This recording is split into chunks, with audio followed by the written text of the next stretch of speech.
तो मैं आ चुका हूँ यहाँ एक नए वीडियो, एक नया टॉपिक, एक नया किस्सा लेकर। क्लास 10th का भूगोल का लेक्चर सेकेंड है। तो इस वीडियो में संसाधन का दूसरा टॉपिक, संसाधनों का विकास लेकर आज इस पर चर्चा करेंगे।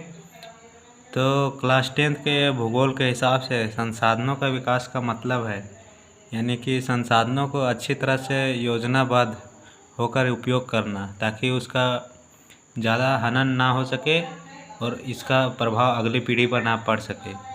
तो जैसा कि अभी पृथ्वी में लोगों द्वारा संसाधनों का अत्यधिक उपयोग किया जा रहा है, जिससे संसाधनों में कमी हो रही है।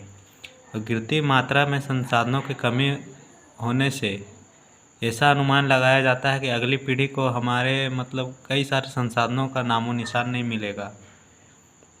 जैसे कि अभी इतना ज़्यादा कोयला हो गया, इतना ज़्यादा कोयला का उपयोग किया जा रहा है कि हमारे आने वाले 50 साल के बाद की पीढ़ी को हो सकता है कोयला का नसीब नहीं हो।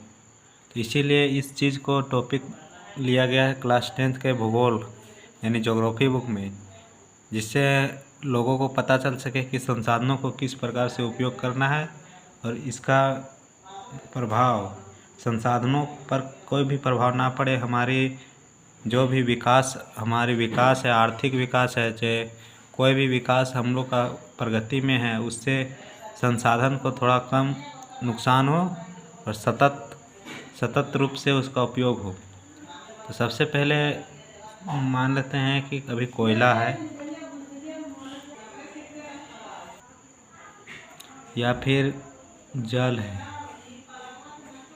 जिसका अत्यधिक उपयोग हो रहा है। अभी जल, जैसा कि हर किसी को पता है कि पानी का जो लेवल है अंडर अर्थ वाला जो वाटर है, उसका लेवल कितना नीचे जा रहा है। फिर भी इसका उपयोग और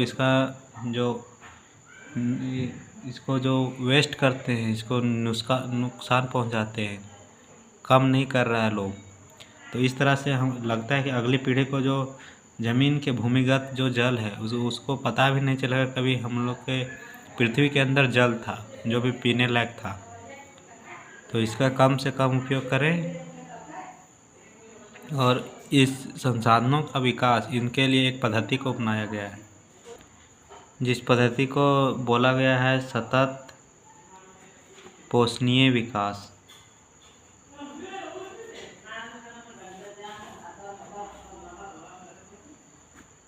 इसका मतलब है कि हमारा जो किसी भी प्रकार का आर्थिक विकास है, हम लोग का कोई भी विकास की प्रक्रिया है, जिसके लिए हम लोग संसाधनों का इस्तेमाल करते हैं। चूँकि बिना संसाधनों का इस्तेमाल के कोई भी विकास या कोई भी कार्य नहीं किया जा सकता, इसीलिए तो इस पद्धति के अंदर यह कहा गया है कि हमारी अभी की विकास की प्रक्रिया ऐसा ना हो कि आगे आने वाली पीढ़ियों के लिए आवश्यकता का अवहेलना करें, यानी उन लोगों की आवश्यकता को ही ख़त्म कर दें। तो इस चीज़ को लेकर इस पद्धति को अपनाया गया है, जिसका नाम है सतत पोषणीय विकास। तो संसाधनों का विकास का जो असली मतलब है, उसका मतलब है कि संसाधनों को सही तरीके से इस्तेमाल करना और उसको आगे आने वाली पीढ़ियों के लिए बचा के रखना।